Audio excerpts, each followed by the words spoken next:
NFL podcast. The season is here. Oh, God. Oh, God is right. Welcome to another edition of the Around the NFL podcast. Dan Hans is here, joined in a room filled with some heroes, a virtual room that is. Mark Sessler, Greg Rosenthal. Boys, here we are. Now, this will be our 9th season together. We started in the summer of 2013, and since then we've done somewhere in the neighborhood of 1,200 shows. By my count, at least. What was that, Mark? Oh, yeah. I said nothing. That was Greg uttering some sort of words.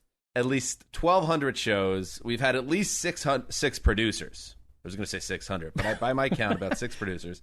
We've been to 8 Super Bowls as a group, 2 London games, 3 if J.J. Watt's manager didn't get mad at us. Ice Cube was on the show once, as was Lil Debbie, multiple times. Mm-hmm. Get your act together, bro. You're trash. A serial killer almost iced Erica last year. Wes ate pieces of his softball pants sprinkled over a 4-foot hot dog once. Wes. Yes, we miss that dude. This will be our first journey, boys, without him, but he is with us in spirit. Well, football is back. I guess today it's like that's for real. This is really real. We're in now. You could do it again on Sunday because it's like football is back again. This time it counts. I do want to point out it was Mark who made that sound early. I'm just a pro. I would never cut someone off. And I'm looking forward to seeing you guys later today, depending on when you're listening to this. Maybe it was yesterday. We're going to be taping our Thursday night recap all together this week over at Keisha Manor. So I'm excited about that. I will. Let me just, to clarify, it was a recording of my voice that Erica, pumped into the program. It was not me. And I would also note this, whenever you're listening to this, if you have not already done so, I had the pleasure of reading this morning. Greg Rosenthal, back on the QB Index, wrote an incredible tribute to Wes to open up that article. It honestly brought a tear to my eye. I think that football is back, but it will never really be the same for me. The sport will never be the same because we've lost our friend.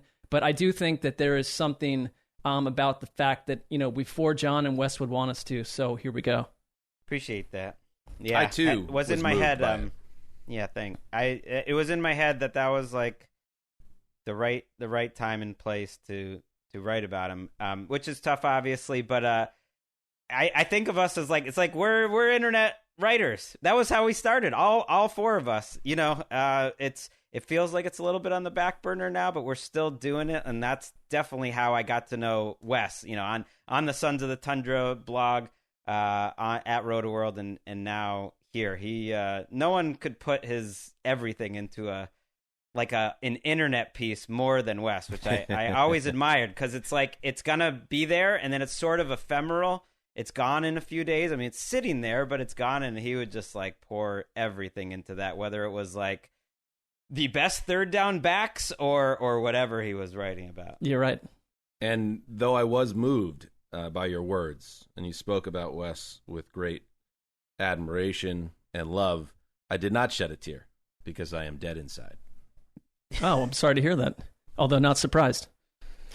I cried at the end of when they kicked someone off Lego Masters yesterday afternoon, and my kids are like, "What is wrong with you?" So I'm in a tough spot right now. So yes, we're later tonight, depending when you listen to it, whatever your time situation is. We're talking about it too much. Whenever you're listening to this, we do have the Thursday Night Football recap. It is the opener, obviously, between the Bucs and the Cowboys. That is a separate mini pod that we're going to release every Thursday, and we're doing that one, yes, at West Manor with Lakeisha. Connie Fox will be there. Even John Gonzalez will be there.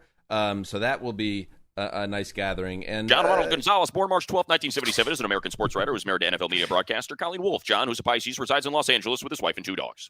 That guy. And, of course, as we spoke about on Tuesday, we lost Tara Deeker this week and over the weekend, and that was a crushing blow for our group and for the larger media group. So it's going to be nice to be together tonight. And one more plug before we get into the games and the draft, as we do every year, and our locks. Greg looking for the three-peat. And don't forget, Greg, there will be no three-peat. Don't forget, Greg, what we discussed a couple months back, because everybody knows Greg's been trying to kill the locks for years. If you do manage to win 3 in a row, we will hold a vote on this podcast with majority deciding whether it stays or goes between the three of us. So that's something for you to really aspire toward. I mean, if you win 3 in a row, you're the majority. I think I just would get to decide. That's it. I got the 39 in the state mandated. My votes count triple if that's the case. I mean, what kind of thing is that? It's very gaudy of you. It's very gaudy of you to have the trophy right over your left shoulder there that we must stare at every time we do a show with you. It's very out front. It's on Someone the nose. had to take it. It was like buried in the corner next to our old Shadowy League Figures office, and I was like, oh, there's at least a 10% chance that this just gets left here. So I had to take it home, and it might as well. Know what it is, Mark? Beautiful. It's a nouveau riche, It's if you're not from the old money, you're going to be more flashy about it and letting people know. I mean, people forget that I outright won the locks title and then tied with Dan, which was a little bit fraudulent on some level. Very fraudulent. But, that's the history of the sport, Greg. You're the new team. You're the flashy team of today, but that it won't last. I mean, I won the picks 2 back-to-back when we were doing just records, and now this is 2 in a row. Nobody remembers that. Nouveau. That's like pre-Super Bowl, Browns. That's all they got is pre-Super Bowl Browns. And by the way, Mark, I don't know why I'm taking sniper fire there. There was nothing fraudulent about my co-title. You collapsed like the Falcons in the Super Bowl in the playoffs that year, and I was able to catch you. That's how you remember it. I remember it differently, Dan, and it's my personal history that I reflect on, not yours. Okay. Anyway, last plug, NFL Network show. Around the NFL broadcast premieres Friday. Check your local listings. Make sure you pound that DVR button if you can't watch it live. It's a 2-hour show, and it's in the format of our beloved segment we like to do every year. We couldn't do it this year because Mark was unfortunately out ill, but we have the Around the AFC, the Around the NFC in 3 minutes. I guess it's Around the blank in 48 minutes. We're going to take that format to NFL Network and cover every team every week in a 2-hour edition of the Around the NFL broadcast on Friday. So give it a watch. Let us know what you think about it. All right. Here we go. It is time for week 1.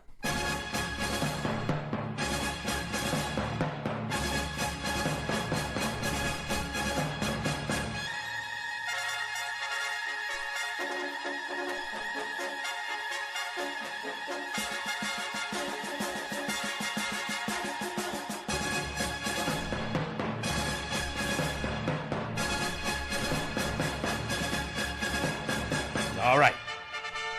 Here we go. 32 teams. 2 already played Thursday. 30 teams. No teams on bye.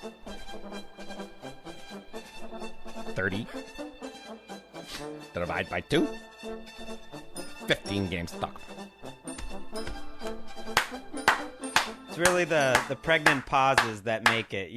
He's a confident comedian when he can live in that silence. That's where the tension is. I love it. Well, I think he's also genuinely still working out the mathematical problem. I mean, he's done it 400 times, but all right. So yes, let's get into it. And if you're new to the show or if you're just a little bit rusty, we do this draft style. So, Ricky, how are we going to determine who has the first pick?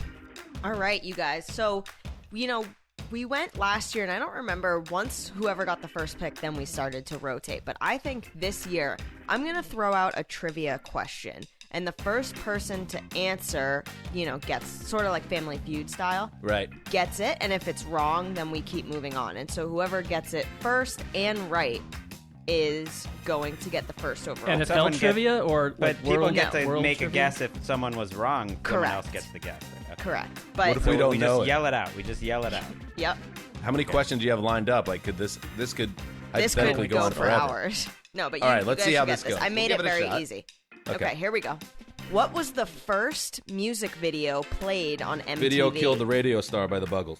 Dan's got the first overall pick. All right, let's find out who Good job. picks second, okay? How about I just say who picked second?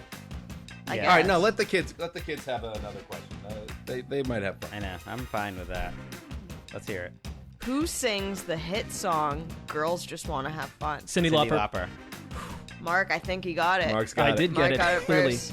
Okay, so we go Dan, then we go Mark, then we go Greg, but then Greg, it snakes back Snakes. to you. The old snakearoo. I And am Dan- struggling with knowing what to pick here, so I'm almost glad not to go first. Dan, I purposely didn't cut a snake slithering sound effect because I love every single time you do it. Okay. It's my Good. favorite thing. I will deliver that for you. Thank so I want to you. make you happy, Erica. Thank you. Love you. Yes. All right. Here we go.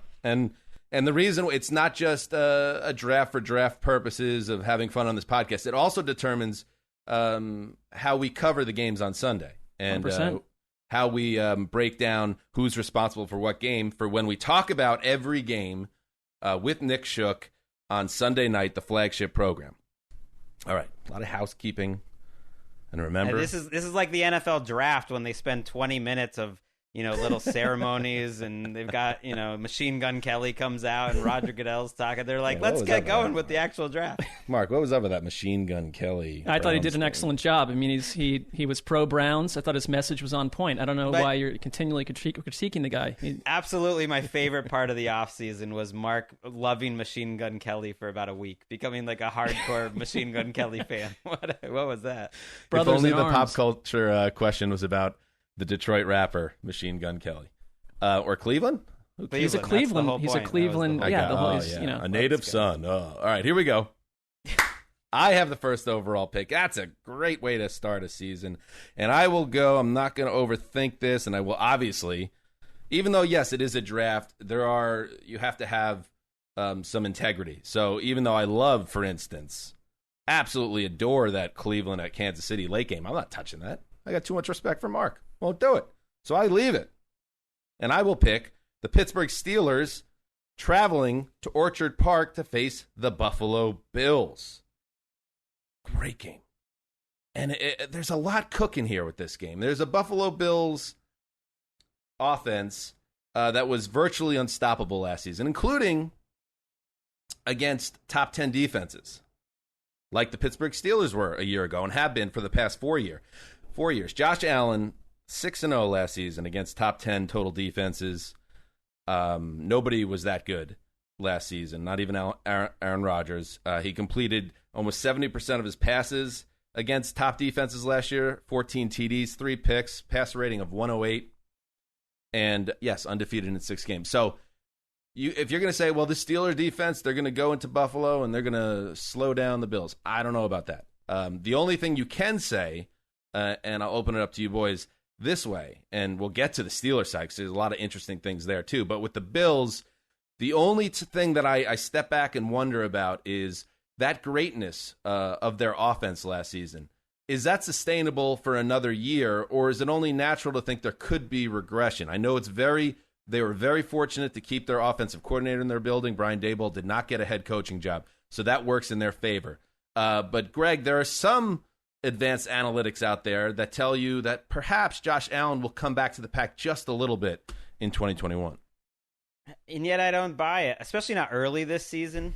I'm thinking about like continuity versus teams that are trying new things out, especially in week 1. And it's funny because you think the Steelers have them, they're just team continuity. They never go crazy in free agency. They've had the same coaches, Tomlin forever and ownership and GM and all this stuff. And yet the Bills have better continuity than almost anyone. The Bucs have got so much heat and love they brought all 22 starters back. The Bills essentially did it too. Like, you can call John Brown a starter. They've made some upgrades, I think, on the defense, but basically everyone's back. I think if you were, teaching a collegiate class in how to rebuild an organization, it's all the Brandon Beane McDermott rebuild over the last 4 years. I can't remember anyone doing it better in the history of this show. The roster looks loaded, And yet I think this game will be competitive. They're almost a touchdown favorite here, Buffalo. That makes sense.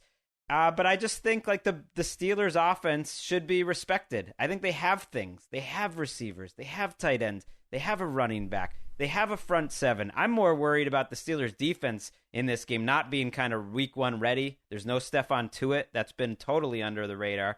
He's on injured reserve. One of their very best players.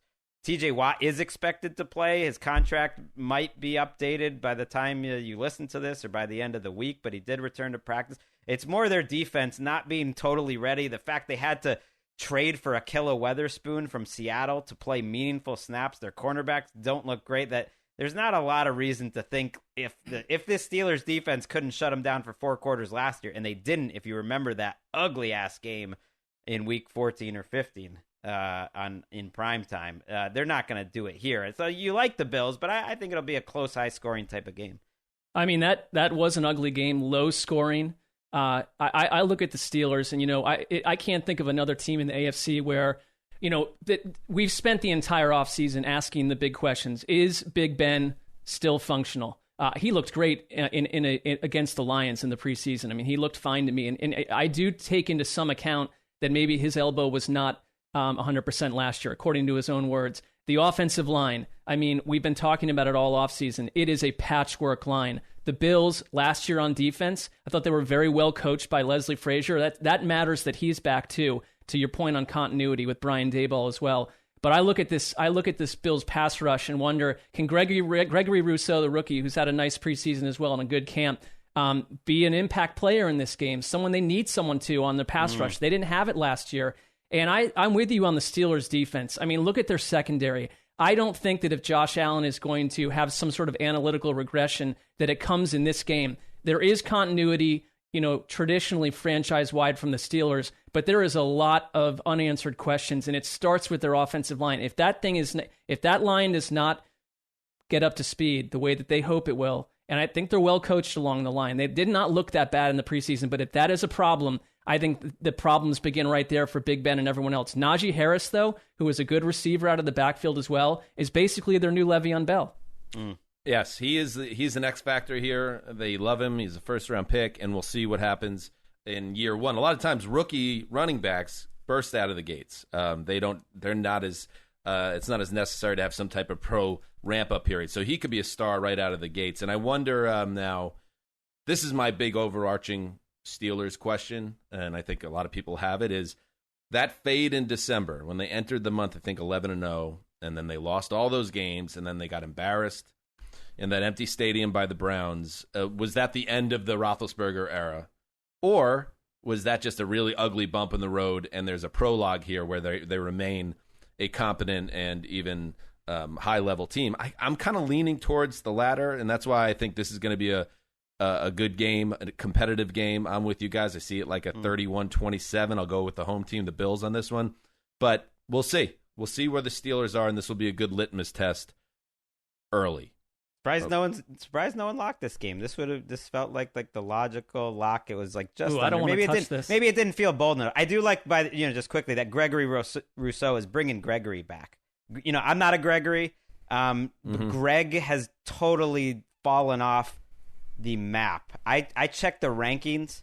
There's like 4 kids under the age of 10 in this entire country named Greg. That's not. I love that Greg is. But they've checking fallen. Out the it like used to be like a name. top 100 name. Now it's like out of the top 10,000. Greg has really been dragged in the gutter, and Rousseau maybe he's bringing it back.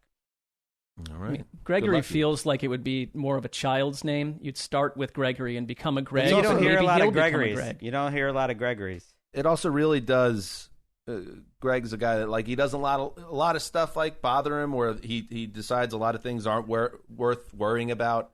That Greg's up in the middle of the night, perhaps Googling his own name and wondering. Sure. Well, Greg, where are you on Gregor? For instance, I mean, when you were naming Mendel. your kids, you didn't just start looking at. You looked at the rankings. I just started being curious, looking up all the rankings. No, I've always been an anti. Greg just sounds kind of like a jerk. I know of so many jerks that are Gregs, and that's why that's why it's fallen off. But where are you on Gregor to ask my question? Gregor Mendel, the scientist who created I like that. something That's or good. other. That's Gregor's good. interesting. Sorry, He I know we created have like what? 14 Something games or other? to get to. All right, the number 2 overall pick in the ATN Week 1 draft goes to Mark Sessler. What do you got?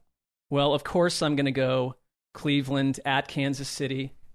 This is the rematch from the divisional round playoffs a year ago, a 22-17 game where the Browns, if you want to point fingers, could not take advantage of the fact that Chad Henne was in the lineup. They're not going to have that kind of luck this time around. But why I think that there is reason that what Cleveland accomplished last year, not unlike Buffalo, that finally do feel like they have a union between coach and front office. They're, after decades of infighting, there's consistency. I think, Kevin Stefanski has proven to be a very good game day coach. And for all the nitpicking around Baker Mayfield, and I don't think this will ever change for Baker Mayfield, largely because of his personality. I think he is someone that people don't really look at how he finished last season, how well he played. He threw 1 interception, I think it was, from about week 9 on. And this is the first time in his career. This is so unlike what happened to Sam Darnold, but Baker Mayfield's career has not been that different to some degree, where it has been constant coaching overhaul. And for the first time in his career, he's in the same offensive system, 2 seasons in a row, 2 off seasons in a row. And it was actually a real off season this time around. I look at this offense and I don't know why they can't be a team that puts up, 26, 27 points a game, if not more. And the defense, that last year, I think if you look at that game again, Travis Kelce, there was no answer for Travis Kelce. He absolutely slaughtered Cleveland in that playoff game.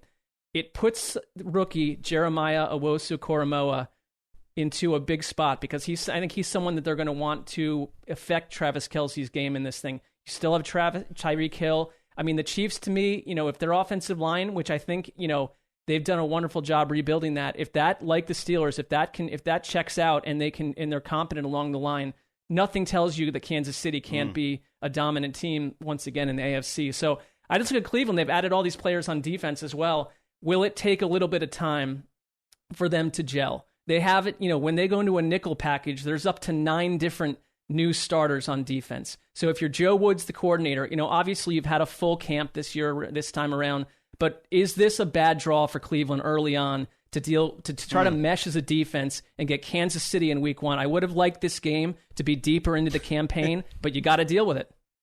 It's a bad draw for NFL fans. I don't like these rematches in week 1. Like, that's the last game we saw the Browns play, and now we get in week 1. Don't like it. These are 2 of the best rosters in the league. Don't need it week 1.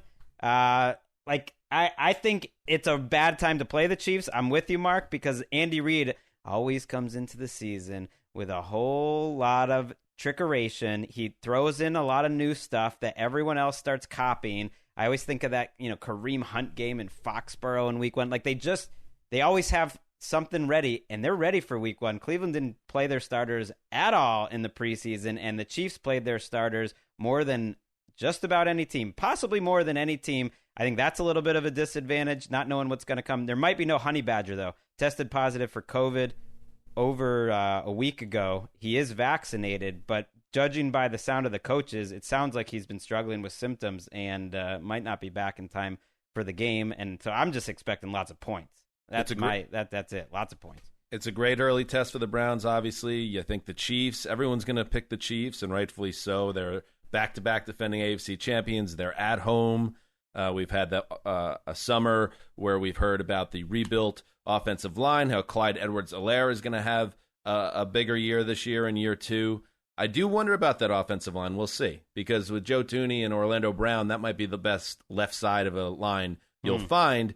But the rest of the line is filled with either rookies or opt-out rookie of last year who hasn't even played a snap.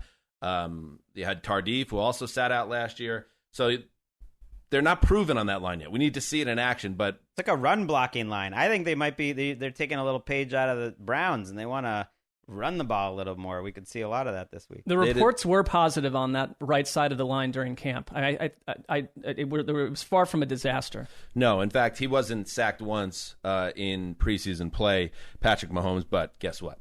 This is the season now, and we'll see how it translates against the very good Browns defensive line with the superstar in Myles Garrett. All right, with the 3rd overall pick, Greg Rosenthal selects. I'm going to take a game I'm fascinated by, the New England Patriots against the Miami Dolphins. You know, sometimes I try to stay away from the Patriots and pretend I'm not too into this. Even if I wasn't into the Patriots, I think this is one of the games of the week. And I am excited to watch it just for the football of it all. I think these can both be double-digit win teams. And I'm just fascinated to see what they look like. They're so different than a year ago. Those are the teams I want to see in week one. Like, I have concerns about Mac Jones in the passing game, not because of Mac Jones, but it was a little under the radar. Like, Nelson Aguilar didn't do anything, didn't practice a ton in camp, didn't do anything in the preseason. Hunter Henry barely practiced all preseason. Jonnu Smith was in and out throughout the preseason. Like, these guys have not played any snaps together. I think they're going to need to run the ball a lot, like they did in week one in this exact same matchup where they kind of broke out this 1940s offense with Cam. And you expect the Dolphins defense to like have so much going on, but they're a mystery. I mean, they are a turnstile of like players. Like at this point last year, it's like Van Noy and Shaq Lawson. They brought in Bernardrick McKinney this offseason. He didn't even make the team. Like, it's a lot of new faces, and they present a lot for the quarterback, Mac Jones, that's going to have to deal with. So I'm just curious how he does it. But it's also a new group. Like, we haven't heard much about Jalen Phillips. We'll see how he looks in Miami, especially when the Patriots have the ball. I am just fascinated, and I feel like I have no feel of what's going to happen in this game.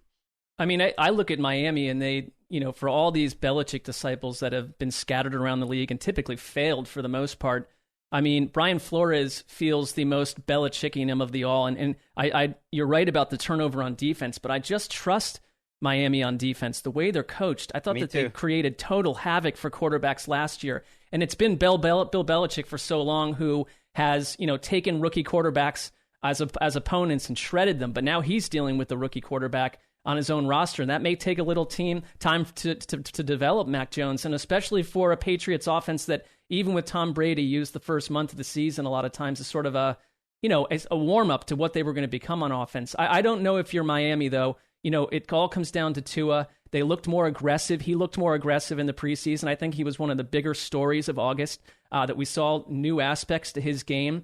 You know, you don't have Stephon Gilmore in here. Can Jalen Waddle make an impact right away? I mean, you are missing Will Fuller as well, which I think is a problem for suspension. I don't know if you can run the ball against New England's front. I'm not sure you can, not effectively. Myles Gaskin is probably he's their lead guy, but it's going to be a game where Tua is going to have to make some throws right away, and that's what we've been waiting to see. I had to take this game from Dan. I mean, I if I let this sit around too long, he likes the AFC East too much. I couldn't let it sit there. No, for the same reason I couldn't take Cleveland KC, at least in week one. You just got to respect the game. See, this is the perfect example, this game, because there's been a lot of breathless hype about Mac Jones and what he did in the preseason and what the beat writers are watching in practice, and that's all good. And that could inform you as a fan. It obviously informs the team when they make decisions about roster building. Same thing with Tua after last season and the struggles he had as a rookie from time to time, and they obviously sat him down several times and let Ryan Fitzpatrick play, so they were trying to ease him into the mix.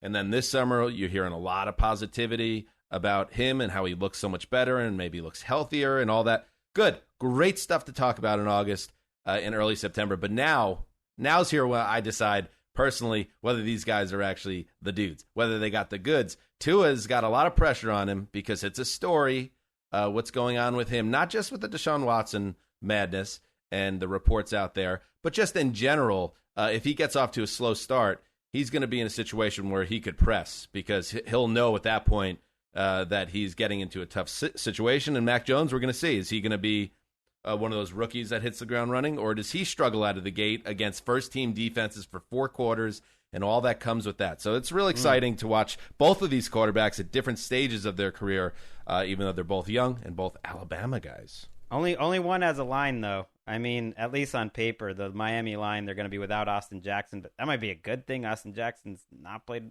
well for them. Maybe they're going to try out this rookie Eichenberg.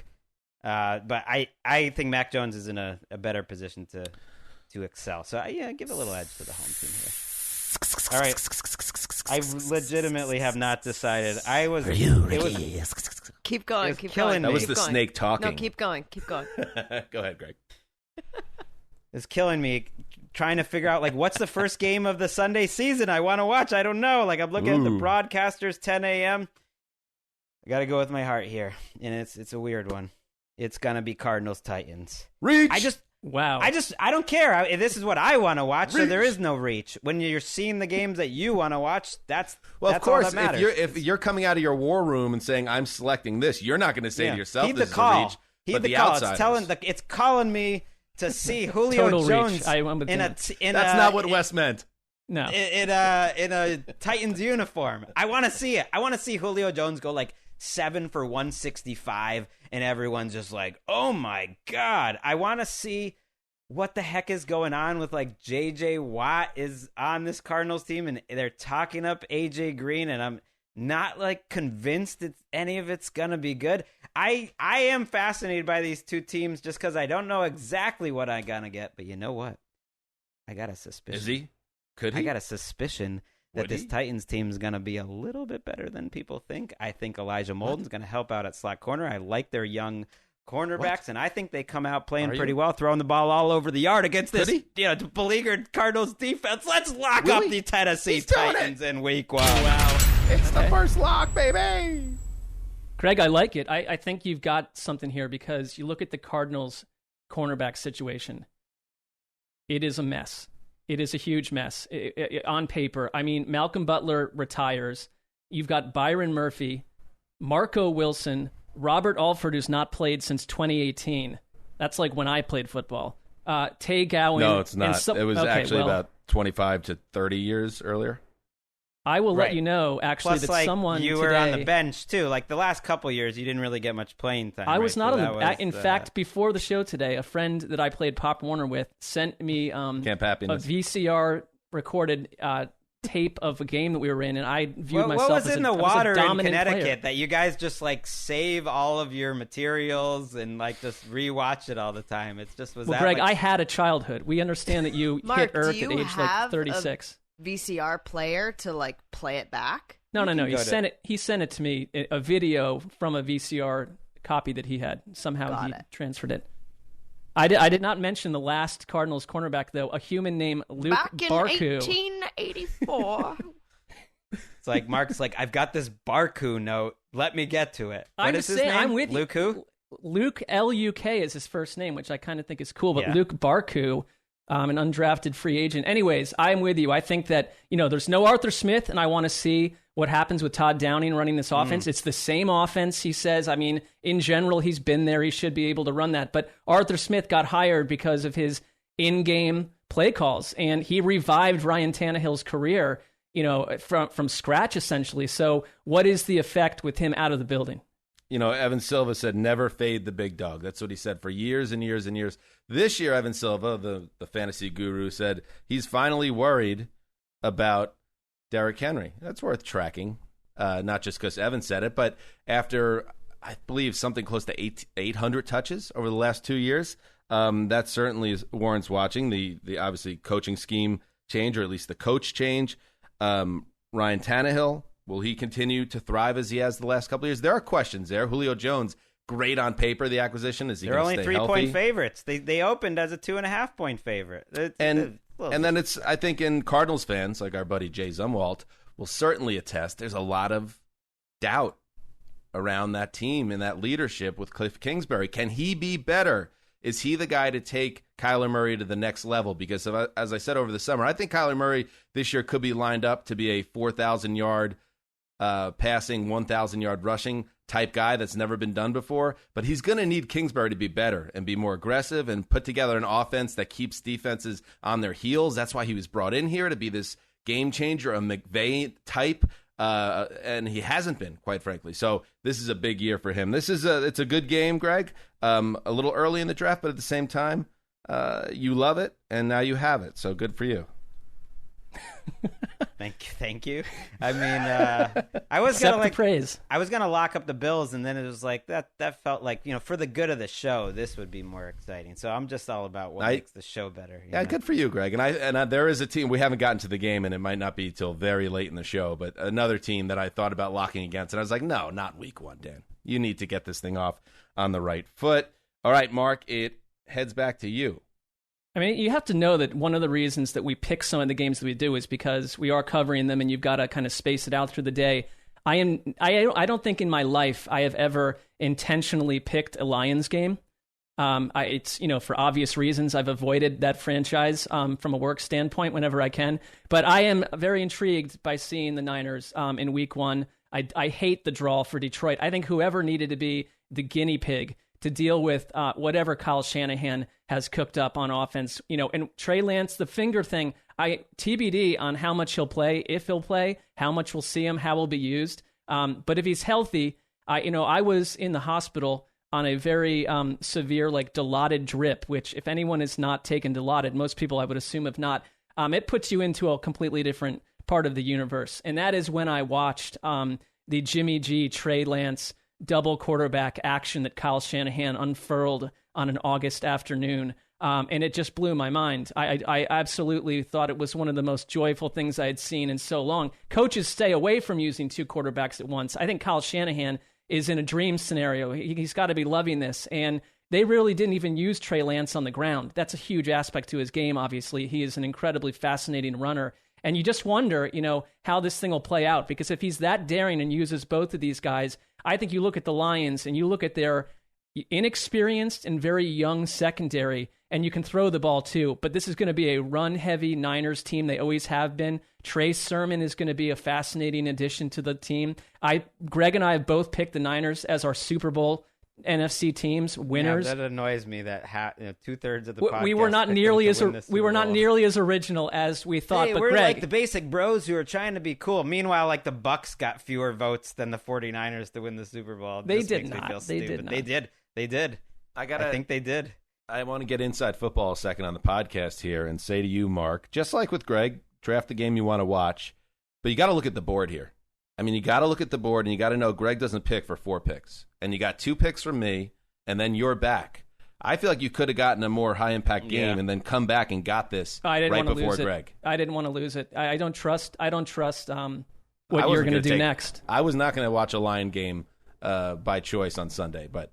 Well, you also know that one thing I'm looking for are games that are severe blowouts. I really enjoy that from a coverage angle. So I was not going to let this slip through my fingers. Not at all. Taylor Decker might not play in this game, by the way. They're left tackle. So after all this nonsense that you moved Penei Sewell, who looked terrible in the preseason, to right tackle, are they going to move him to left tackle if Decker doesn't play? That's a problem. When I first saw this line, it's 7.5 points, and I'm thinking, I know the 49ers are good. I'm picking them to win the Super Bowl. Man, that's a lot of points for a team that won 6 games last year against a team that won 5 games. But the longer you think about it, you're like, oh yeah, they probably. Well, also last year, their quarterback, starting running back, and 2 wide receivers in San Francisco, I think they played 2 games together. Last year was more I look at last year and say I'm more impressed that Kyle Shanahan essentially swept the Rams and won some of those games with nobody on the field. This is 2 years ago, healthy. They were a Super Bowl team. They are a Super Bowl caliber team.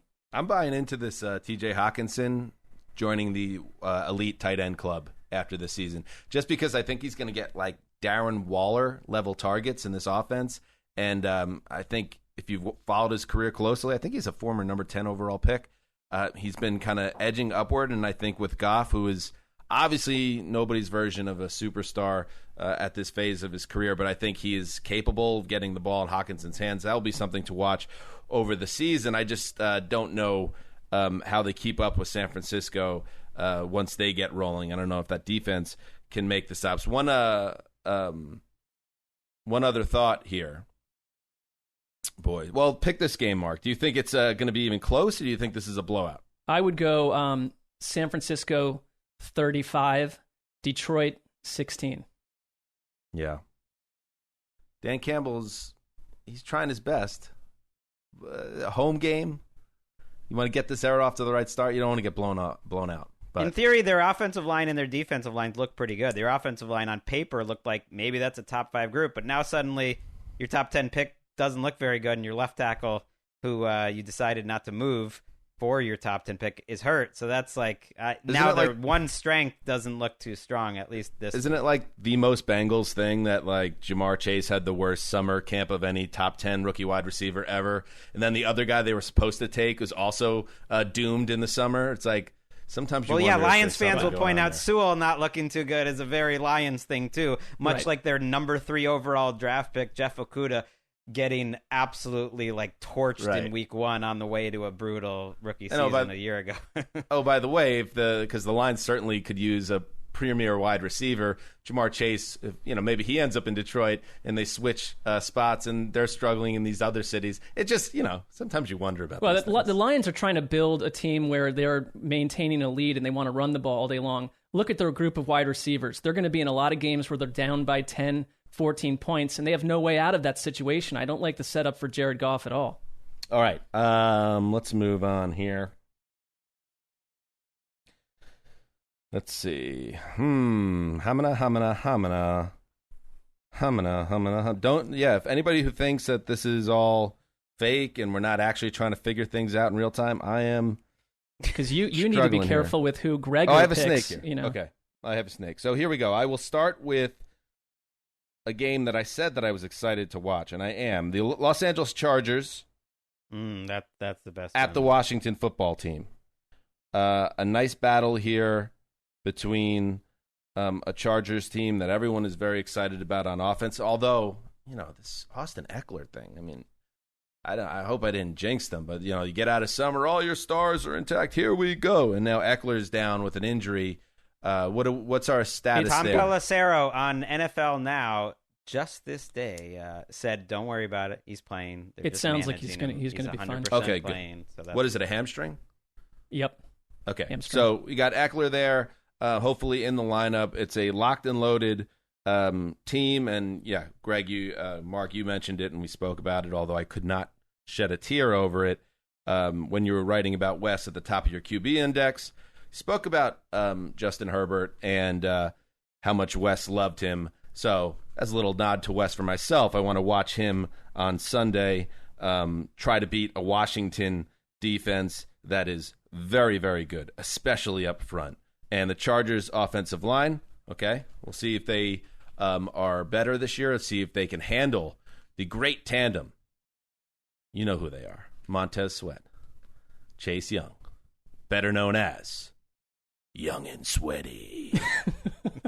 I thought we had a sound drop for a second. I was getting excited. I'm unsure why that's not totally taking off into the skies on a national basis. Well, I mean, it's now going to start taking off. As the season, and they need to play their role.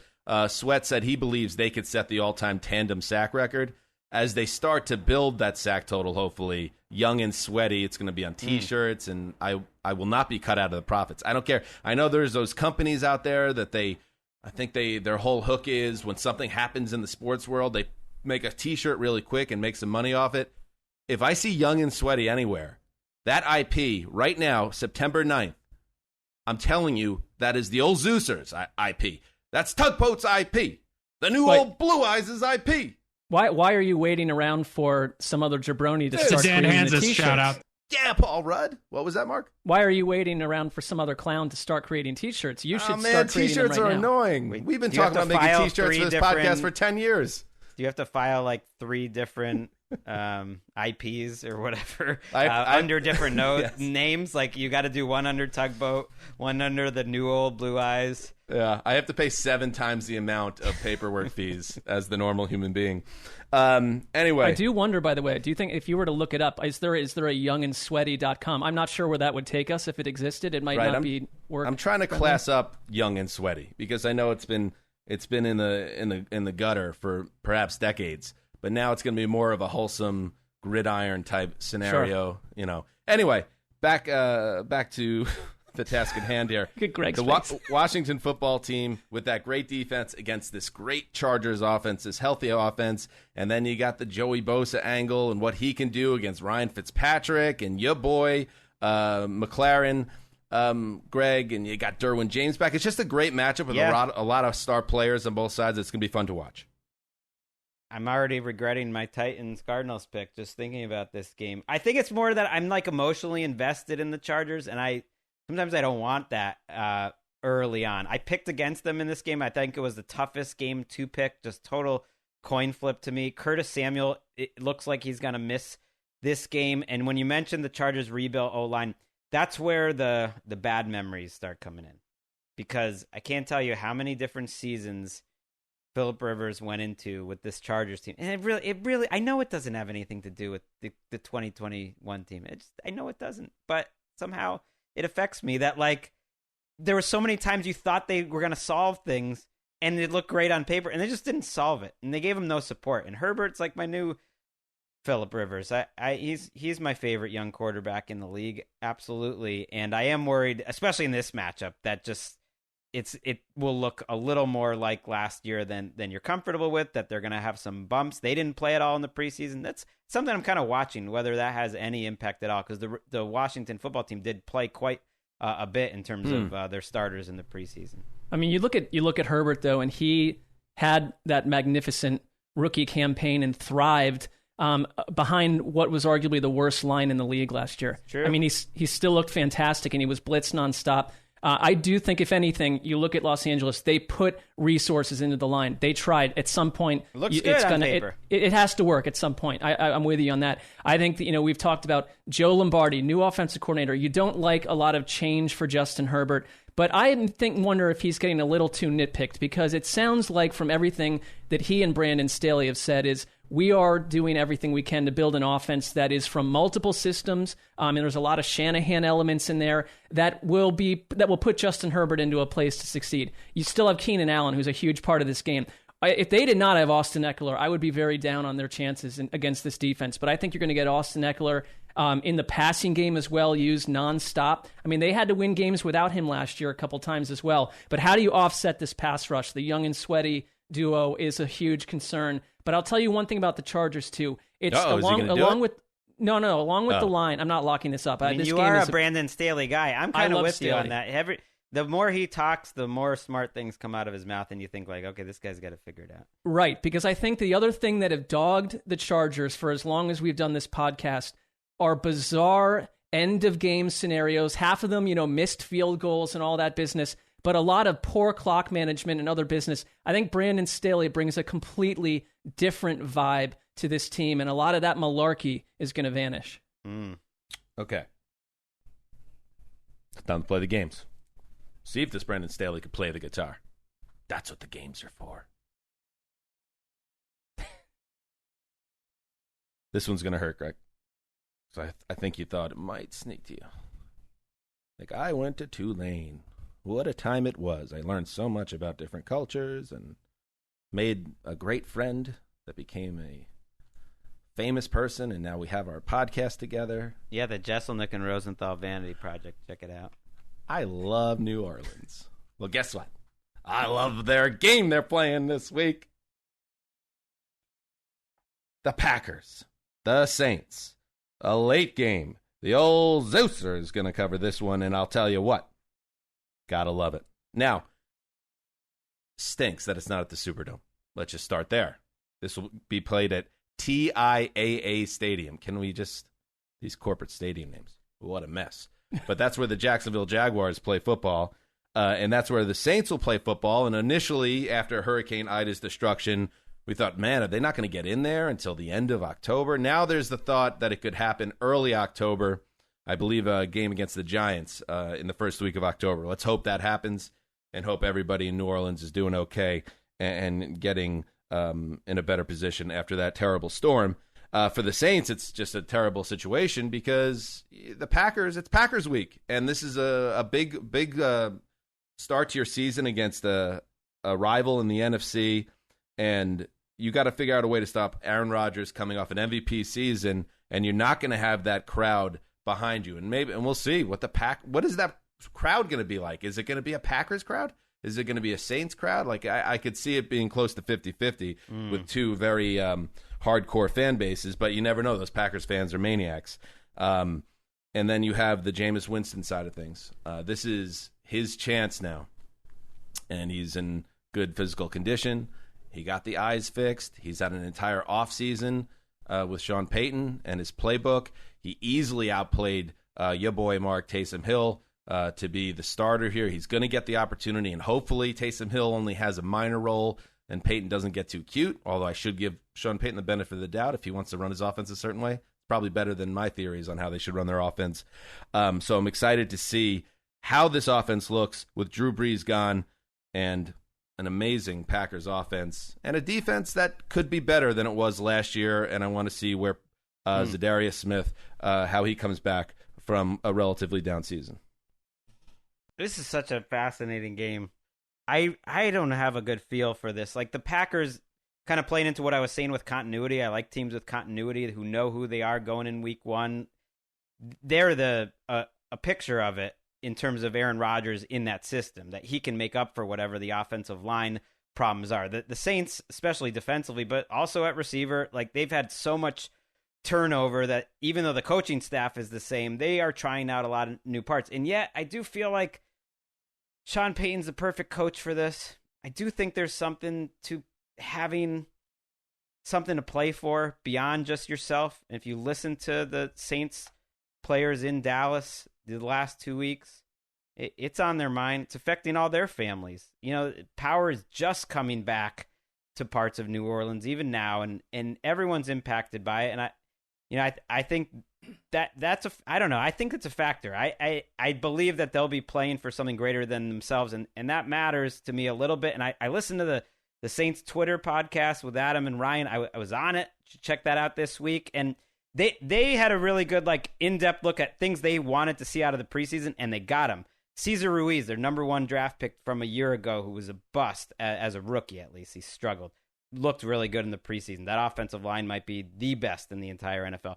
Zach Bond, kind of a bust as a second-round pick. Didn't look ready for the NFL. One of the weakest spots there at weak side linebacker. Looked great in the preseason. We might have some Bond time. I forgot, we might have a little Zach Bond-assance. It never even played well in the first place to have a renaissance. And then they trade for Bradley Roby this week. I love that Bradley Roby trade. Bradley Roby is a good number 2 cornerback, and they had nothing at cornerback. The problem is Bradley Roby suspended for week 1. And so you're still matching up like Ken Crawley and this rookie Paulson Adebo against these Packers guys, and the matchups don't quite favor you in the end. Like, I don't know, my heart's with the Saints, but your head, it's hard not to think the Packers just have the mismatches here. I mean, you don't have to, guess if what's happened in New Orleans could be something that galvanizes this team, because under Sean Payton, when they went through Katrina, that's exactly what it did. I mean, it's one of the biggest stories in Saints history. I think if you're Sean Payton... Although, as Saints fans will point out, like, they went 3-13 after Katrina with Jim Haslett. He never got the credit he deserved for keeping that team afloat. But you know what? They won week 1. It was one of the great Saints wins in history. Right. They won on the road in week 1 against Carolina. Sorry to cut you off. I'm just pointing out... We'll see, though. I'm pointing out that season where they were actually kind of on the road was tough. They needed Drew Brees immediately afterwards. I do wonder how the emotion translates in Jacksonville, of all places. We'll see about that. But I think if you're Sean Payton... You love the challenge because it's been the same quarterback for so long. You've got to do something different now. I think he's the right coach for this, but we still don't know what Jameis Winston's going to be. I think Sean Payton is going to have to coach unlike he's ever coached before and be as creative as possible. But I don't understand why people are still picking the Saints as a playoff team and talking about them as like... I just don't buy that at this point. I think there's a little bit too much transition. I am locking up the Packers with ultra confidence. Ooh, somebody hates the victims of Hurricane Ida. I do not. I wish the victims of the hurricane nothing but good things. And I am also going to oh wow. I'm the bad guy. Razor Ramon. I will lock up the Packers, too. And it has nothing to do with the great people of New Orleans and everything to do with the game of football and the fact that they are strangers in a strange land, a team, the Saints, in transition right now, trying to figure things out. And I am not buying into the Jameis Winston renaissance because he has LASIK now. Can we calm down with all this stuff? Can't hurt. Get back to me in a month. Can't hurt. We'll see. With that Jameis legitimately Winston, matters. The impossible is possible. Like he should be better now. How is he almost worse? That's in play too. So I'm not going to be on that Saints podcast. Although I like the people that do it because I don't believe in the Saints as much right now. Even though I do like the head coach and think he can coach them up in time. I think the timing of Aaron Rodgers and the Packers week 1 outside of your building in a quote unquote home game is too much. And that's why Green Bay is going to roll. I have to ask you one quick question. Let's say that you were like, back in castle times, you were like an archery person, right? And you needed to defend your castle, and you couldn't see. and then suddenly you had 20/20 crystal clear vision. Would you not be better at your job? Why are we dismissing LASIK surgery for an NFL quarterback as non-meaningful? All right, hear me from this perspective. I mean, what does it say about the person? And you got to factor in all sorts of things with a quarterback, whether he's a success, including what's going on from the shoulders up. What does it say about a man if he waited until he's like 28 and busted out of his first-round pick run with his first team before he decided to get the surgery? Now you're asking the right question. That from that angle, I completely buy that. I'm just saying the whole Jameis Winston experience Mark is on my empathizes radar. because he never wears glasses and has terrible vision. Like I've never quite understood that. We're at the office. He's like, he's not putting his glasses on. He's squinting. Man, I wrestled with this pick more than any other. I picked the Saints like to cover 4 but lose the game. And now that you jokers are locking up the Packers, I feel like just switching my pick on NFL.com just so I can fully like be aligned in rooting against you clowns. Okay, well, that's great. We got to pick up the pace here. Mark, go ahead. All right, I'm going to go Philadelphia at Atlanta, a 1:00 start on the East Coast. Dang, I want to see that was what. my pick. Well, that's how this works. I take what you want away from you. I want to see the Arthur Smith, introduction here, the debut. I really like Arthur Smith. I think it's, he may not come across personality-wise the way that you'd think of some head coaches, but you look at what he did in Tennessee, and I just wonder the effect that he will have, maybe not in this game, but overall on Matt Ryan and in the tail end of Matt Ryan's career and what they do there. I think that both of these teams, to me, vibe as total question marks. But I think you look back at what Jalen Hurts in 4 starts last year had 354 yards rushing and 3 touchdowns. I mean, this is someone who can impact the game on the ground. And I know that the Eagles were whispered about as a team that, had interest in Deshaun Watson. They maybe were going to go somewhere else in the draft. They're lined up to do something else in the draft next offseason. If they don't love Hurts, they trade for Gardner Minshew, which that happened when I was in the hospital, which was the second strangest thing. I don't know why they went and did that. I like the player, but the whole thing seems strange to me. I think Hurts is very much on a season-long audition, so every game matters a ton, and I kind of can't wait to see how this plays out in Week 1. I think the Eagles, because last year was such a huge disaster, because the front office looked bad, the coach got fired, the quarterback got traded, that we're maybe overlooking a little bit at some of the parts on this offense. If you don't have to squint too hard to see an offense that could be, I think, run heavy and functional and a little more exciting than people are giving them credit to under Nick Sirianni. We will see. I like it when Mark goes, I like the player. Like he goes all Bill Parcells. He won't even say Minshew. I have a lot of Parcells in me. I like the player. That's how it is. A lot of Bill Parcells inside. Gardner Minshew is just a piece of meat to me. This Eagles team does have the bones of a good team. They've got a good offensive line. You've got Lane Johnson, you've got Mailata, you've got Kelsey, you've got the guards, and they've got a good defensive line. You still got Cox, you still got Barnett, you have Javon Hargrave, who looked like he had a good camp. You have Brandon Graham. They like this rookie Milton Williams. I don't know. You got a good offensive line and a good defensive line. That's a team that can surprise. I am very intrigued to watch this game too, because I want to see Kyle Pitts. I want to see what this Falcons team is and this Eagles team. They're both kind of mysteries to me, but I think the Eagles do have the bones of a surprising team, and this is a perfect first test, I think, for both these teams. And first-year coach Nick Sirianni, and let's face it, the brain trust in Philadelphia, which is meddlesome would be one way to put it. Are they all going to be on the same page here with Jalen Hurts and give him actual runway here to develop? He's only had 4 starts in the NFL. Or with Gardner Minshew in the building, with Joe Flacco still in the building, is there a treachery afoot for the former second-round pick Jalen Hurts? I think that's a sub. I know people on Twitter, the Eagles fans that try to assassinate me, don't want to hear this stuff, but just keep an eye on the situation. Is that organization functional enough right now and locked into the same mindset to let a young quarterback develop that isn't a premium draft pick? We shall see. Greg, close out the draft portion of the preview. Okay, I was going to take Texans-Jags because I like having a bad second game, and then I thought that we got to think about the good of the show again. We should have someone watching this Seahawks-Colts game. That is what I'll take because I think it matters. I think it's 2 teams that were in the playoffs a year ago, and we want to see how they look right now. We want to see this is a value pick. It's a good pick. Yeah, right? just it someone should have their eyes on this game. I guess it could have been Nick Shook, and I could have taken Texans Jags, but that's silly. I'm not writing anymore on Sunday nights. I should think that way now. You don't have to worry about that. That's good. I just think this. I'm all over the place, but I think a lot of mental processing going on with Greg here. Yeah, sorry. I think the Seahawks he's excited. It's cute. Could wipe the floor with them, right? I just don't like their pass. I love the Seahawks pass rush, and I don't love the Colts pass protection, and I don't love Carson Wentz hobbling on his foot. I guess I got to see it. Can't you see a big story on TA? And by the way, Total Access, come back to me. The old man, Keith Hansis. He calls me yesterday. I call him, actually. I catch up with the parents. And my dad, I got a lot of TV and stuff going on Tuesdays with Power Rankings. He says, oh, by the way, I was watching that one show, Total Access. They're burying your Power Rankings. Willie McGinnis, Sean O'Hara, MJ Acosta. I don't think MJ was getting shots in because MJ's a pro. And I love her. But Willie taking shots at the Zeuser, and that's fine. You don't do the power rankings unless you're able to take some fire. That's what the whole thing's about. So I never take an issue with someone saying my rankings are wrong, but you got to have the old Zeuser there. Right. They did not give you total access to your own You got to put a camera in front of me. You got to hook me up with a mic so I could defend myself. Where was I?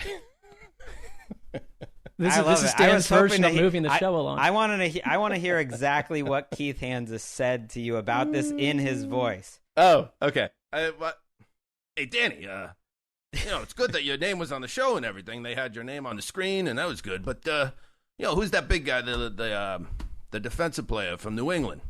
Oh, Willie? Yeah, he was saying some things. It wasn't so nice. Anyway. Ricky, you have to cut this off for social and create an in-house civil war, please. What I was or just just send it to like Willie's McGinnis's private cell phone. I will address this if they have me on Total Access and they actually let me defend myself on the power rankings. I will share with Willie that I was displeased, as was Keith, by the treatment. He's going to be shaken by your reaction to this, no doubt. I'm sure it's going to keep him up at night. My point is, on Monday's edition of NFL Total Access, there is going to be a portion of that telecast dedicated to, is it time to worry about the Colts? Because I think if you have to pick one team that is going to come out of the gate slow, especially on offense, it's going to be the Colts. And it doesn't mean they're doomed. But with Carson Wentz's lack of reps and practice time and the fact that he's on a bad foot still, or a foot that's healing, and the same thing with Quentin Nelson, the other most important player on the offense, and T.Y. Hilton's out. And it takes a while for a team to gel typically with new parts and a new quarterback in place. It just seems like they're in a very tough spot here. Well, also, Quentin Nelson's dealing with a bit of a back issue as well, so you don't like the health of the line. And for whether you're a Wentz defender, as you are, Dan, to some degree, or one who thinks that last year was an honest look at who he had become in that offense, I think from the neck up, I was very, very concerned about Wentz, the player and the person. He just seemed completely detached from what was going on around him, making incredible mistakes, forcing throws. He's barely plays. He's practicing, but this is not the way the offseason wanted to go for him at all. Who is this player? And he's not in the best. Everyone's talked about Wentz being in the best possible situation in Indianapolis because of the coach, because of the line. It's not the case in week one. The one player I'm interested to see, though, is Kwity Paye, their pass rusher, because he has been, every report about him is that he's been freaky. I think he could be an impact player. That, to me, is someone to keep an eye on. Who is the kitty pass rusher, by the way? Remember the big kitty pass rusher? Is that a Wesism? Was it for collision low crossers? That was collision low crossers. Yeah. It was a Mike Pettin. I don't know if it was more of a type of player they were looking for. That's what I thought of when you said Kwity there. That's the Colts' route to win, is a nice little low-scoring game, conservative, a lot of running. It's just like ugly. I was shocked how high a number this game has between Colts and Seattle, because it feels like it's going to be a very defensive. What's the number? It's high. I think it's like over 50 or something crazy. Or even right. 45. Doesn't matter. Let's hit the primetime games. Let's start with Sunday Night Football. Chicago Bears at Los Angeles Rams at Hollywood Park, our future office, in a couple of weeks, unfortunately. Sorry, Mark. The story here, of course, is Matthew Stafford's debut with the Rams, and Sean McVay, as he gets a chance to really, the second part of his career, a rebirth here in a functional offense with great skill players. And then on the Chicago side of the ball, listen, everybody's a little bit disappointed. But Mark, how about this idea that, they have a home game next week, the Bears against the Bengals, I believe, and that's not too rough. But is anyone else in the NFL, can they claim to be in the position Andy Dalton is, where the fan base is actually rooting against you? Like, Bears fans cannot wait to get Andy Dalton out of the picture and Justin Fields onto the field, which I get it from a big picture sense, but it also feels like that has to be maybe a little bit tough mentally to know nobody wants you on the field, at least the home fans. Tough way to start your Bears career. Right. I mean, I think he dealt with that in Cincinnati to a degree, too, where, they tired of him towards the end. Maybe not at this degree, though, because not to this degree. Who are you going to put in, Ryan Finley or whatever? No, and it's not Andy Dalton's fault.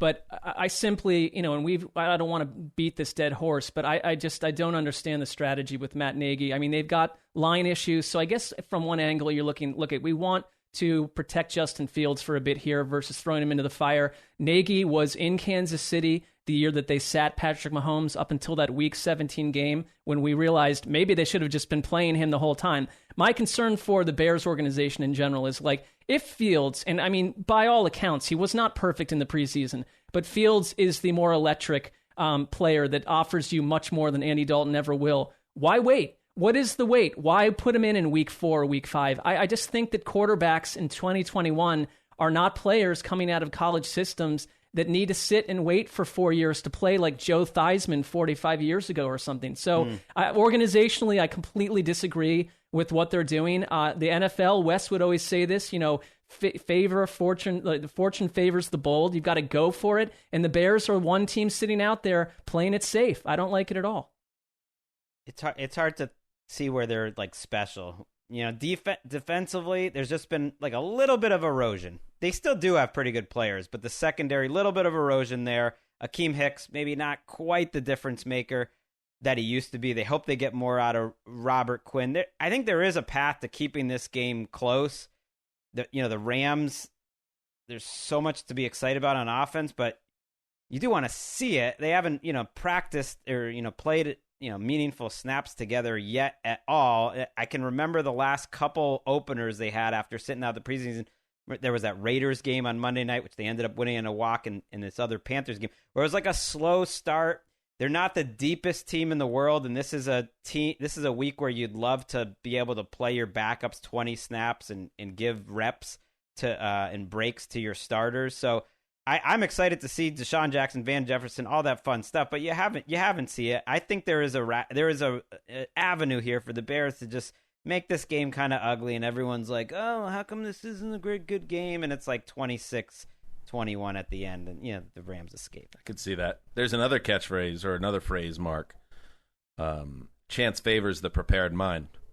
Bad guy number 1 from Under Siege 2, Dark Territory. Feels a little less catchy to me. And perhaps I botched the initial phrase when I attempted to say it. So perhaps Under the Bears. Siege 2?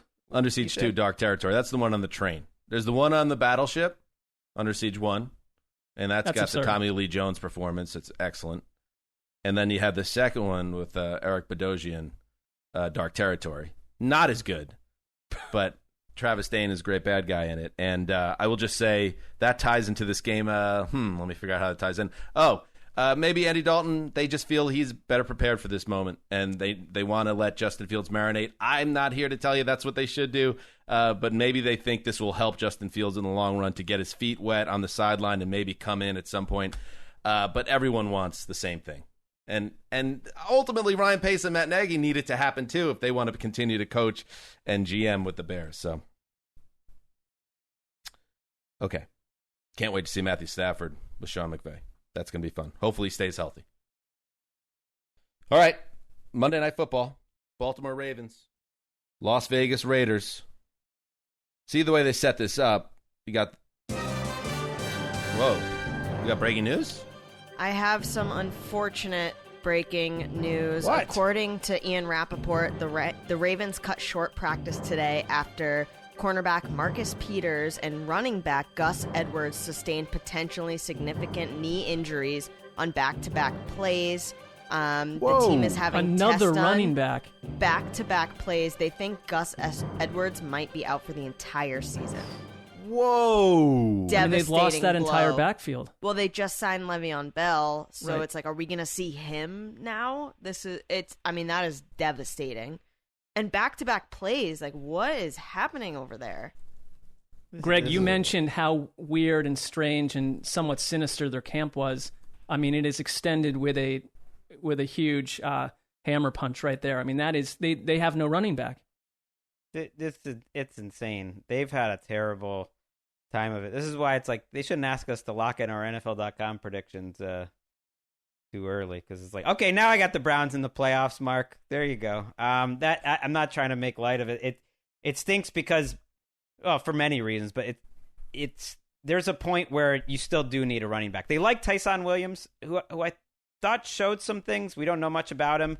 A second-year player, but he's now you in theory would be your lead guy, and you get some other guys off the street. And But they just added Lev Bell to their practice squad, right? Right, and they said he may be active. They said he might be active, which is a sign he probably will be, especially after this injury. You're probably not giving him a lot of snaps, but Marcus Peters is the bigger injury here, because as good as their secondary is, I did think they were a little more vulnerable this year if even one guy goes down. And now Jimmy Smith, who's been banged up, and Marcus Peters, it's just, you start to take away a lot of pieces. Man, the Raiders are catching the Ravens at the right time. Unbelievable. And it just goes to show you. And when J.K. Dobbins tore his ACL in the preseason game, it was like another feather in the cap for people that are like, hey, don't play your starters in these games that don't matter. It's football. These guys, their bodies and the speed and the power involved, with even a simple practice, devastating things can happen. So that's a very tough loss. Both sides of the ball. And we don't know. We're learning this in real time, obviously. We don't know about either injury, but just based on initial reports, it does not sound good. Sounds like torn ACLs. Right. Rappaport says both of them will be just confirming it. So usually brutal. He throws that out there. So the Ravens obviously now are dealing with big-time issues on both sides of the ball as they travel to the desert to face the Raiders at Allegiant Stadium, I believe it is. Allegiant? I don't know. And for the Raiders, this is a nice early test for them after their latest late-season fade, and it's a big season, obviously, for them, as they need to prove that they're going in the right direction. What do you think about this matchup? I think this feels like, to me, and that was even before these injuries, Greg, this felt like one of those on a Monday night with the Raiders and their fans, and that building's going to be going off. The first Vegas home game. Of course, after COVID last year, there were no fans in that new stadium. I think this is a coin flip game, and I'm actually leaning the Raiders. Yeah, I thought it was a coin flip game, too. I thought it's two offenses that like to slow the pace down, or at least run the ball a lot. The Ravens do it in a fast way. The Raiders do it in a slow way. In those types of games, the Raiders played it every week last year. 8 series, 9 series for each team tends to inspire a close game. And now with Lamar, who just hasn't had a lot of reps in terms of the passing weapons around him in camp, you just feel like it's going to be more about the running game. I know they're short a few running backs. It doesn't matter. Lamar it matters, but they're still going to try to run the ball. And Lamar makes them a good running game. But I think Raiders fans that are optimistic that their defense is going to be better this year, like, there are reasons to believe that. The guys who were problems for them last year, a lot of them are backups now, and they do look better on paper, and they do have a good coach. There is a route here to go from like 30th and 32nd in defense to 20th, which would make all the difference in the world for Derek Carr and would make them a contender. Yeah, make this as a tough out. I think the home crowd thing, not to just keep rambling, but we haven't talked, post-pandemic crowds are going nuts. It's a thing. I think that matters a lot. I mean, their owner didn't even sit in the stadium last year because he was banded with the fans. If they couldn't be there, he wouldn't be there. I would note this about Baltimore. Last 3 seasons, few teams have opened as well as they have. 144 points to 19. They've outscored opponents in the last 3 openers. But the Ravens are changing dramatically, as we speak. So I'm now edging. I would go Raiders in a close one at this point. They play a lot of their starters in the preseason, as we've noted. They're historically good, and that would support that week 1 stat, which I didn't know. Mark would support that they're pretty good starters, maybe because they're ready to go. The Raiders, on the other hand, sat everyone. But yeah, these post-pandemic crowds, they're having an impact. The U.S. Open crowd for tennis is unlike anything I've ever seen in tennis. I think people are just, and check out Courts of Thunder, by the way. My tennis podcast. How many plugs? How many plugs? I mean, a lot of plugs. Greg. That's it. We're done for the season after that. But I really think it could be a fact. Absolutely. How would that not help this Raiders team out on Monday night? I think it could be rocking. Yeah. All right. Now, before we say goodbye, we have 4 more games, and we'll do it more in a speed round fashion. So if you guys have any thoughts on each of these games, get them out, and we'll keep moving. We'll start with the New York Jets at Carolina Panthers, the Darnold Bowl. And there's a lot of mental gymnastics going on in the head of the old Zeuser and every other Jet fan trying to make sense of how to process this game because we all had a lot invested in Sam Darnold. And now we have a lot invested in Zach Wilson, and now they're both on the field together, and they're both under the age of 24. It's just a lot. It's just a lot of to process. But I'm excited to see, obviously, how Zach Wilson looks in his first game. I'm excited to see Corey Davis and Elijah Moore play together. They'll be starting. Jameson Crowder's status is up in the air after he contracted COVID, so it looks like Elijah Moore will be starting with Corey Davis and Keenan Cole in 3 wide receiver sets. And on the Carolina side of the ball, Matt Rule didn't get a chance to have Christian McCaffrey as a main part of his team last year. I think he's going to give the Jets a lot of trouble in this game. I think if you drafted Christian McCaffrey this season, week 1 is going to make you feel real good because I see him going for 150-plus total yards, a couple touchdowns. I just don't know if there's anybody on the Jets that can cover him. C.J. Mosley coming back from 2 years off, not a great coverage guy in the first place. There's going to be a lot of issues trying to stop Christian McCaffrey. So I think this will be a pretty close game. I think the Jets' defense is why the Panthers are going to win. I think the Jets have a lot of work to do on defense. This is, I would say, the most dramatic and intriguing Jets opener since the days of Rex Ryan. I mean, I don't know if you'd agree with that, Dan, but there is optimism. You've got a good coaching staff. The offense is going to look completely different. Zach Wilson looked as advertised in the preseason. There is one member of NFL media's staff that picked the Panthers to make the playoffs, and it is the person speaking right now. I think that they are being overlooked. They were juicy at times last year. They lost a ton of close one-score games. The guy is drunk. I am not drunk. Not yet. I'm telling you, this Panthers team is going to be intriguing more than people expect. But you do have to see what Darnold is, because there's another scenario where Darnold is a total flop. Yeah, how about Sam Darnold? You don't spend the whole week, well, it's just another game. I'm not really any more into it than any other game. It doesn't matter. How about a little fire from Sam Darnold? He's not a fiery guy. No, he doesn't. He doesn't play with it. I'm just sick of hearing quarterbacks say like that. Please, this team gave up on you. They gave you Adam Gase. They gave you no support. If he's not furious at a lot of aspects of his Jets career, something's wrong here. He should want to light them on he's fire. He's a SoCal guy. He's a chill SoCal guy. Yeah. Up next, the Minnesota Vikings at Cincinnati Bengals. Kind of like this game because I just want to see how Joe Burrow looks in his first game back after the knee injury. And I think Minnesota, who I think I picked them for the playoffs on NFL.com, you're going to want to go to Minnesota and to Cincinnati and take care of business here. Their offense was shaky in the preseason and in the summer in the practices, according to those who follow the team. But you think they're going to take care of business here, Greg? I do, but I think it'll be like an ugly game, another one where you kind of like the low score, because both teams, I think, are going to be able to get after the quarterback. The Vikings' offensive line might be worse than the Bengals, who I think it's almost been overstated how bad their line might be. But the Vikings' defensive line is going to be really good. My one little Bengals point is watch out for this defense. Maybe it was just because they were playing the Bengals offense, but man, the reporters really believed like they were taking a step forward. They've had some continuity that it could be a better defense than people think. And so I'm not sure if I want to watch this game that much. I think it could be low and a little ugly. I don't know if I love their secondary versus Justin Jefferson and Adam Thielen, but we will see. And this will be a better Vikings team than a year ago. I wrote in the power rankings that the Vikings offense is built like a Jenga tower. You need high-level Pro Bowl level seasons from Cousins, from Cook, from Thielen, from Jefferson. If you don't get those things or you get injuries, look out. The Jacksonville Jaguars at Houston Texans. Listen, we all know the Texans are a mess right now. Tyrod Taylor is their quarterback. They just traded their only cornerback of note to the Saints. So this is going to be a team everybody's going to stomp on.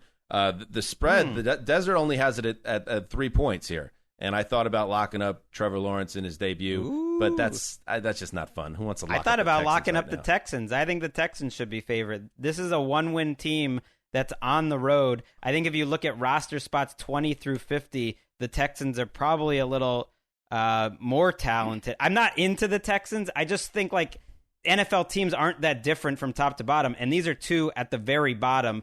And I think there is a route here with the Texans. How they're going to play is a lot of running, a lot of Philip Lindsay, a lot of David Johnson, a lot of Tyrod Taylor, and it's not going to be fun. It's not going to be pretty, but this is a coin flip at best, and I would take the home team just because they're home. Whoa.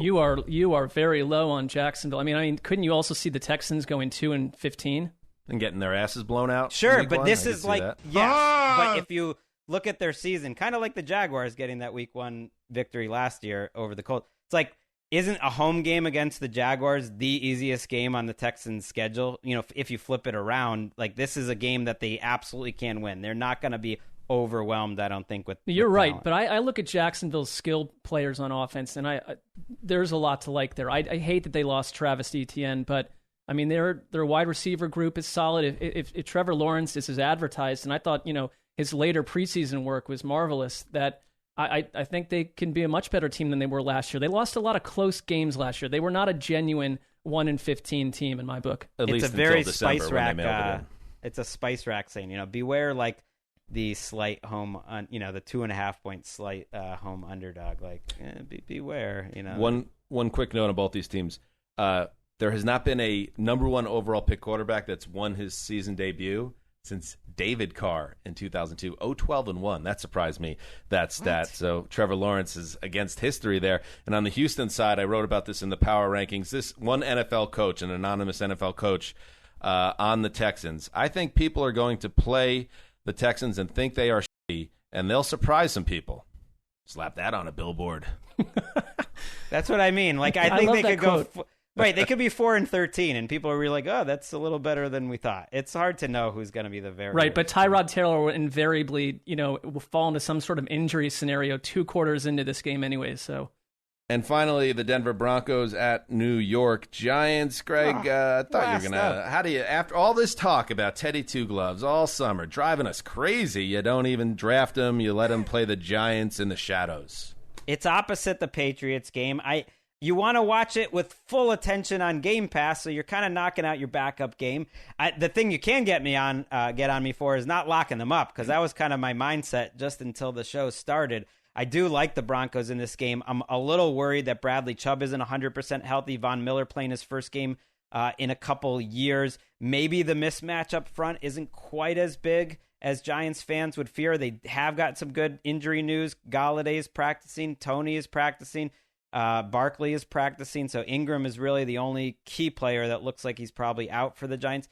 That's good, and I think both teams are so conservative. They both love to run the ball so much that it could be pretty low scoring, but I still do like the Broncos to win, of course. I mean, I look at the Giants, though. I just don't like the start to their season at all. We don't know how much we'll see Saquon Barkley. Evan Ingram is out. Kadarius Toney missed essentially all of camp with COVID and a hamstring issue. Kenny Galladay basically told reporters this week, prepare for the Giants to start slow. Okay, that's not what you want your big free agent wide receiver to be telling reporters necessarily. The offensive line is an absolute mess. I mean, The Athletic had a comment about Andrew Thomas in his preseason finale setting off alarms because of how poorly he played. I mean, he looks like it could be a complete bust. The line from tackle to tackle is sort of a mess, and they're asking Daniel Jones to make some sort of Josh Allen leap. Good luck with that. I mean, everything you're saying is true, and they might have the worst offensive line in the league, and if the Broncos don't beat the Giants in Week 1, everything Greg said will just look absolutely ridiculous. It's on the road. Absolutely ridiculous. A travesty for Greg, that's what it would be. Let's go Broncos. All right. Good stuff. Hey, Ricky, before we sign off and get ready for the Thursday night opener, what are the announcer assignments for Week 1? For Week 1, you want me to go through every game? Where's we'll play. You want to do the CBS big ones? Yeah, give me those. Yeah. So the Jets and Panthers, we have Catalan, Lofton, and Burris. What's the Romo game? What's the Romo Nance game? The Romo game is Cleveland, Kansas City. Oh, he's going to go. I don't even want to deal with it. Romo is going to just talk about Patrick Mahomes for 4 straight hours. It's what happened in the playoff game. Totally obnoxious. Greg, you also, for Miami, New England, get Kevin Harlan and Trent Green, which is decent. Well, I mean, it's like half decent. It's like being served like the best steak possible at like the most amazing restaurant, and then they like, give you a piece of shit for dessert. That's what my it's goodness, Greg. It's just football. Excuse me? What about Buck and Aikman? Let's see. They are Packers Saints. Packers Saints. Okay. Yeah. Right. So it's There's a couple new teams there. Yeah. We got Iron Eagles got the Buffalo Pittsburgh. Iron Eagle, Charles Davis are still the number 2 team for CVS. Yep. Adam Archuleta is now with Greg Gumbel, so keep an eye on that. Spiro Ditas is now with Jay Feely, and Tom McCarthy with Tiki Barber. Oh. Beth Mowins, she had a regular gig last year, I believe. She's Not some weeks, not others. It's like depends on how much they have. Greg Olson and Kevin Burkhardt is the number 2 Fox team. That might be the biggest. That's a great team. Friend of the show, Kevin Burkhardt. Team. Yeah, that's a great team. Okay, nice. All right. So great one job, more you time. Guys. Thank you, Ricky. NFL Network broadcast premieres. The rebooted Around the NFL broadcast premieres Friday morning on NFL Network. There's a re-air later in the day. I already checked, so set your DVRs if you can't watch it live. And yes, Sunday night, make sure you hit constant refresh on your podcast player of choice, because the flagship edition of the Around the NFL podcast will drop at that time. And yes, since we started years ago, I think we kicked some of the industry in the old behind. A lot of people have said, let's wait till Monday to do our shows. That doesn't happen so much anymore after we came around. So there are other quote-unquote competitors, but the flagship show is where you go to get a great breakdown of all the action that happened on Sunday in the NFL, with Nick Shook helping us out. Anything else, boys? That's it. No, I'm good. Beautiful. I can't wait to just, touch your faces later tonight. I'm just going to palm your face. That is extremely sensual. A little disturbing. All right, good stuff. All right. Until Friday for TV and Sunday for the podcast. Heed the call.